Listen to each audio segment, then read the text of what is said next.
Në mesin e shumë objekteve fetare në Tetov, Xhamia e Rinia zë një vend të veçantë për nga historia e themelimit dhe mesazhi që përcjell. Ajo nuk u ndërtuan nga ndonjë institucion i madh apo projekt i centralizuar, por nga vullneti dhe përkushtimi një grupi të rinjësh që vendosën të kontribuojnë drejt për drejt në jetën shpirtërore të besimtarëve musliman. Pikërisht kjo iniciativë rinore i dha edhe emrin Rinia, duke e bërë xhamin simbol të energjisë, idealizmit dhe përgjithësisë së brezit të ri, theksoi imami i xhamisë Ibrahim Alia. Xhamia e Rinisë në Tetov e lëshuan në përdorim për besimtarët të musliman në muajin prill të vitit 2008. Kjo xhami u hap si një hapësirë e re adhurimi dhe organizimi fetar për besimtarët musliman. Që nga ajo kohë, ajo ka shërbyer jo vetëm si vend faljeje, por edhe si qendër aktiviteteve edukative, ligjëratave dhe tubimeve që forcojnë lidhjet ndërmjet besimtarëve dhe nxisin bashkëpunimin brenda besimtarëve musliman. Gjendemi në xhaminë e Rinisë në Tetov, fillimisht e përmendim emrin si Xhamia e Rinisë, po e bëjmë me dije se ky emërtim ka ardhur si rezultat i iniciativës për ndërtimin e kësaj xhamie që ka qenë nga vetë të rit e kësaj lagje ose kësaj muhalle. Dhe nga kjo iniciativë që është marrë nga të rit e kësaj lagje, në fund është vendosur që edhe xhamia ta ketë emrin Xhamia e Rinisë.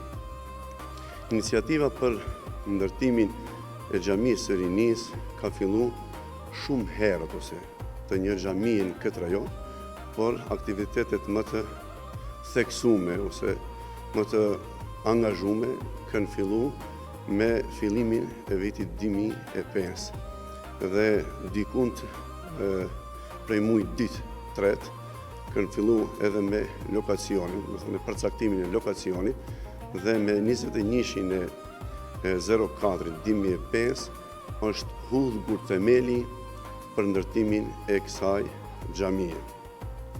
Dhe reshtazi 3 vite, dhe më thonë me 04 dhe 04 e 04 2008 bëhet edhe falja e xhumës së parë ose hapet zyrtarisht xhamia për faljen e besimtarëve.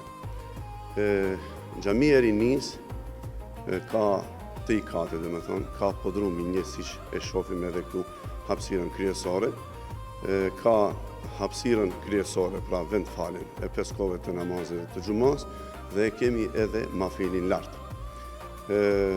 Xhamia i ka 16 metra gjatësi dhe 24 metra gjatësi, që do të thotë ose parafërsisht si xhami i ka 280 metër kvadrat ose katror. Ndërsa pjesa tjetër e oborit bashkë me xhamin dikund është 2500 metër katror. Xhamia i ka, domethënë, 9 kube dhe kumbja kryesore ose kumbja e madhe që i themi ne këtu mbi ne ka një minare dhe minarja është 45 metra katror, 45 metra e gjatë, ku përfshihen 3 sherife. E gjithë ndërtimi i xhamisë ka formën ose stilin Osman. Ndërsa sa i përket aktiviteteve në xhaminë e Rinisë që nga fillimi, podrumi, do fillojnë nga podrumi, janë të saktuara klasa, kemi 3 klasa, dhe gjatë javës, 4 ose 5 ditë të javës, mbahet mësim besimi ose nxënësit mësojnë leximin e Kuranit dhe rregullat e fesë islame.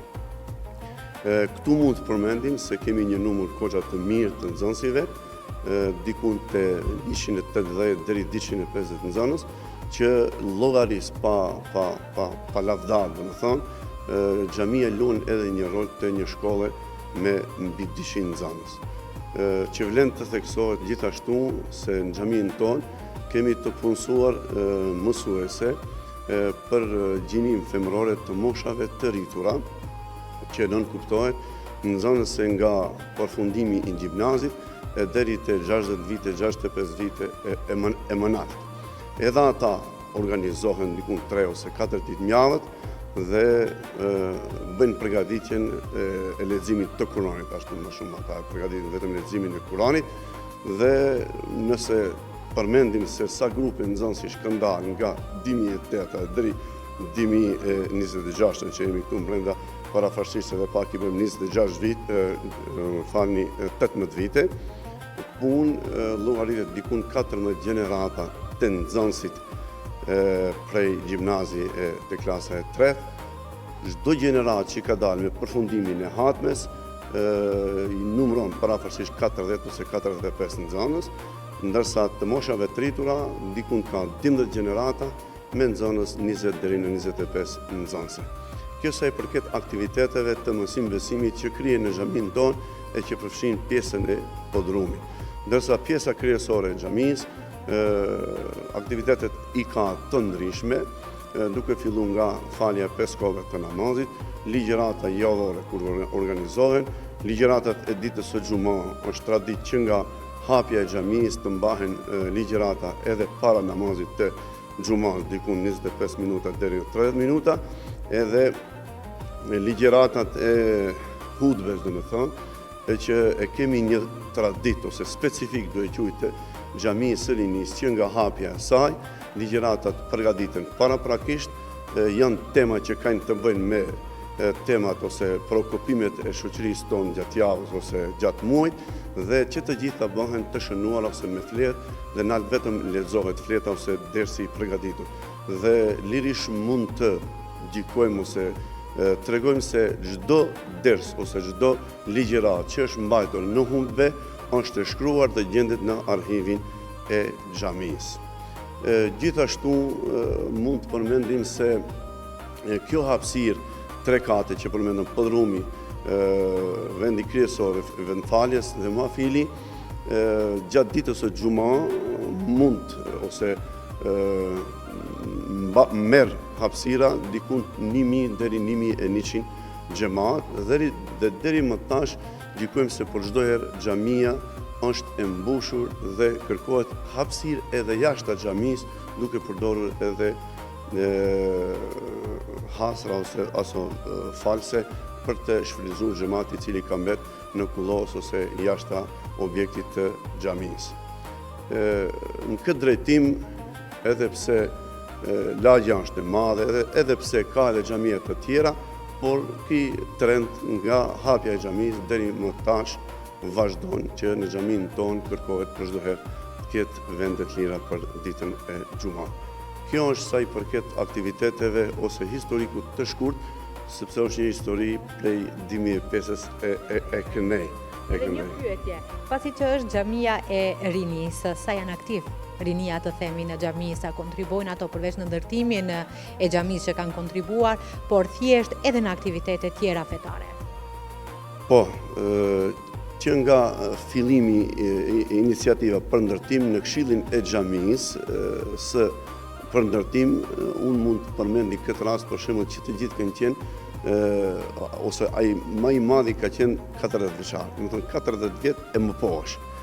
Dhe ne nga fillimi me punë në xhami janë ndru 3 herë këshilltarët e xhamisë dhe në rendin e fundit, do të thonë çdo rend ka pas ditë 3 më të më shumë se unë dhe tjerët më të ri se unë. Llogaritëm kur kom filluar kom qenë 33 vjeçar, tash jam te 50.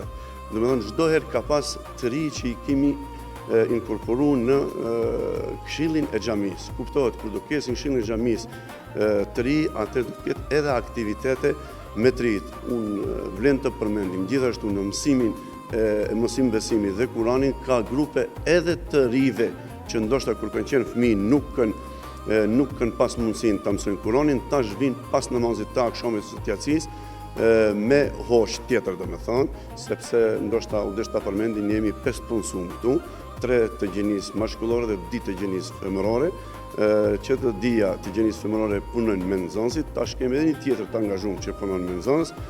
Po ashtu vlen të përmendim të mësim besimi në këtë xhami është bën një traditë, ose ka pas një traditë që kemi mësuar edhe hifz, domethënë ka nxënës diku 10 ose 11 është në radhë që e krin hifzin e Kuranit gjithë. Po edhe te pjesa e pyetjes së fundit, domethënë çdo herë të rit janë aktiv në këtë xhami, por edhe në xhamat, domethënë pa problem mund të shohësh, domethënë xhamia është e mbushur me të ri. Kjo është edhe si rezultat i universitetit që i kemi afër dhe edhe ajo ndikon ditën e xhumës shohësh ftira të reja, edhe pse ato sosin fakultetin dhe shkojnë po vinë të ri, çdo herë në xhami ka ftira të reja dhe të ri. Janë aktiv edhe në aktivitete tjera të përditshme ose të përjavshme ose të përmueshme kur ndodhin aktivitetet jashtë aktiviteteve të rregullta. Me shfaqjen e hënës së parë të Ramazanit, obori i xhamisë Rinia mbushet me një atmosferë krejtësisht të veçantë. Dritat të ndriçojnë, minarët, radhët e besimtarëve shtohen dhe zemrat përgatiten për një muaj të mbushur me falje, lutje dhe përkushtim. Me nisjen e këtij muaji të bekuar, nuk fillon vetëm agjerimi, por edhe namazi i teravis, një nga momentet më të bukura dhe më të ndjera gjatë muajit të bekuar të Ramazanit. Imami i xhamisë Ibrahim Alia ka vënë pas se teravia nuk është thjesht një namaz nate, por një udhëtim shpirtëror që e shoqëron besimtarin përgjatë gjithë muajit, duke e afruar më shumë me Krijuesin dhe duke forcuar ndjenjën e bashkësisë mes falësve. Netët e Ramazanit të mbushura me Kur'an, lutje dhe qetësi e kthejnë xhamin në një vatër drite dhe shprese për të gjithë ata që kërkojnë më shumë se sa vetëm përmbushjen e një obligimi fetar.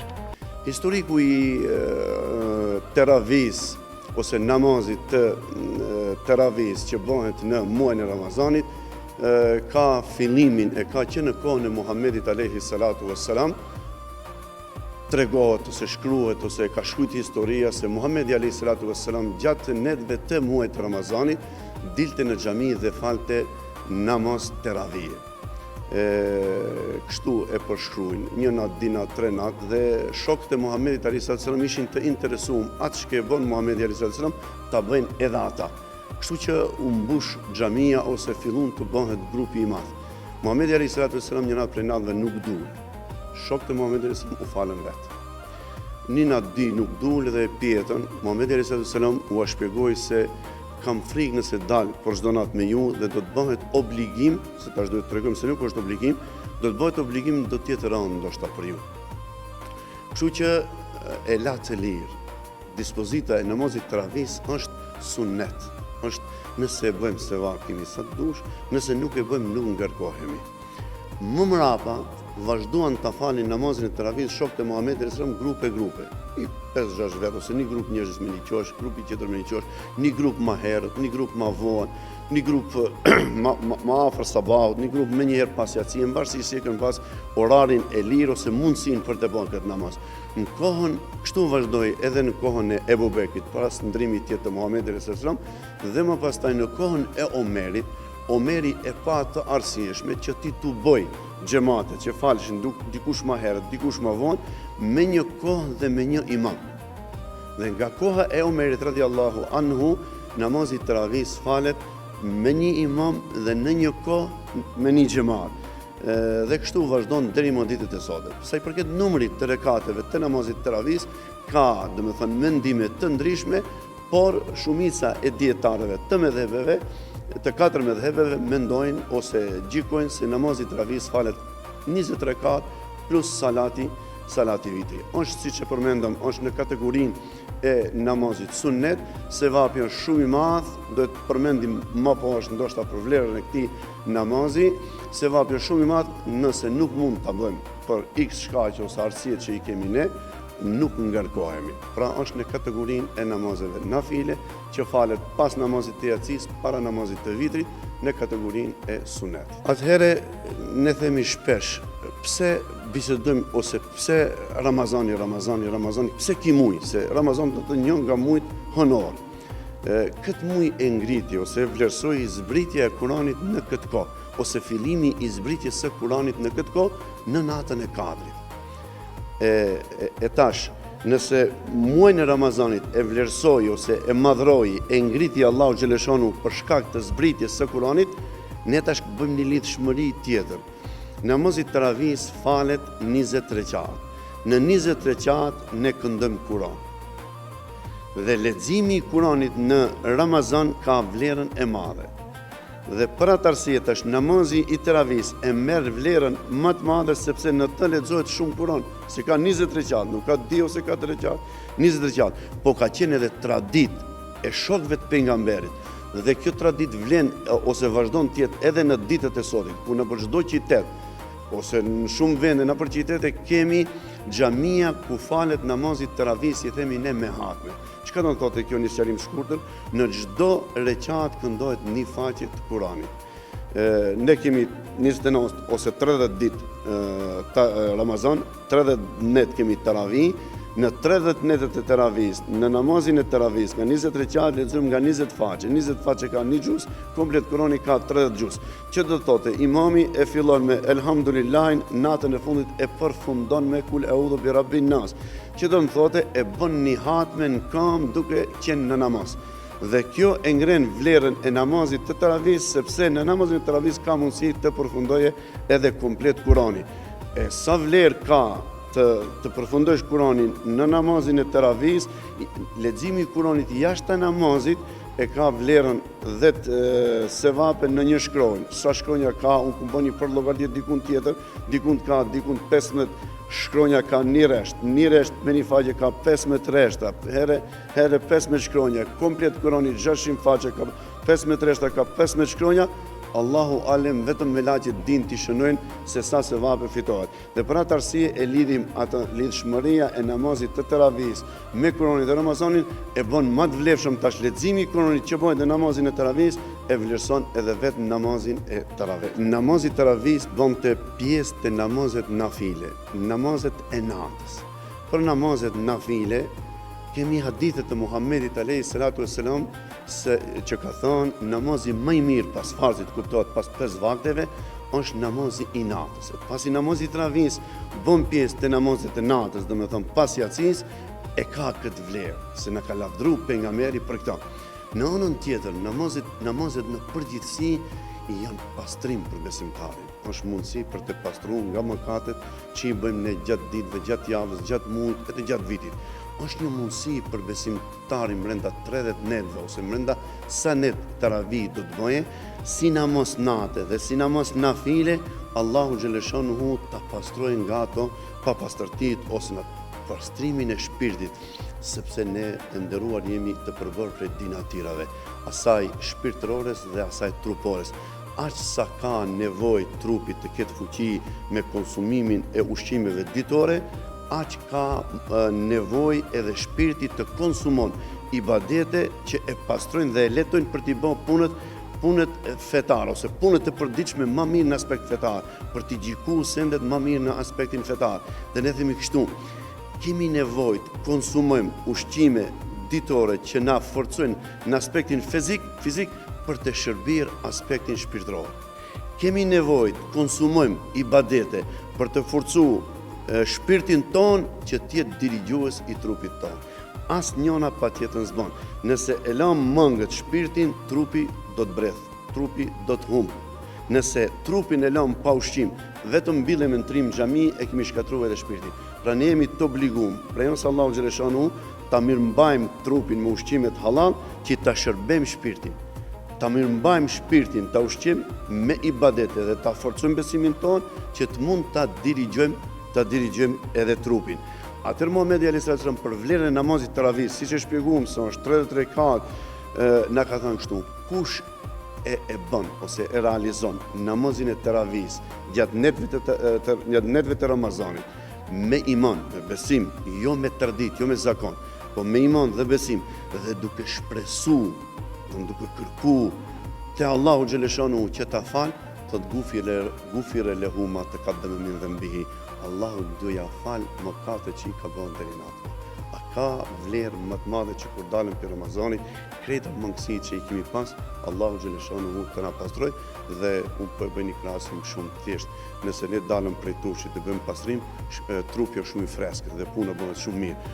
Edhe kështu është për besimtarin, kur ka edhe mundësi shumë tjera që Allah mund të na fale, por edhe kur del për Ramazanit i freskët dhe ai mund punët t'i krije, qofshin ato ditore edhe fetare shumë më lehtë se sa kur nuk ka bën ka. Pra këto janë disa hadithe që na sinjalizojnë për vlerën e namazit të teravis për të na bënë një pastrim, për të na letuar që pas namazit, pas Ramazanit, pas Bajramit, të jemi shumë më të lirshëm, shumë më të lehtë të kryejmë obligimet tona, qofshin ato ditore apo fetare. I teravis falet me xhamat. Dhe këtu në këtë xhami, për shembull, kjo hapësirë që ndjen 450-500 vetë, vetëm kjo hapësirë që ne i shohim, ne i shohim njerëzit ku ndoshta gjatë ditëve kanë ndonjë hatërmëtie, po rrin këtu edhe falen bashkë me tjetrin. Hinë saf edhe ka afat atë me cilin ndoshta ka një idhi. Këta shmekon shkurt. Një rekat ditë 3 e ndron vendin. Po namaz taravih 20 rekat e ka afër ata dhe ai bashkohet me ata. Namazi taravih pritet me entuziazëm edhe nga fëmijë.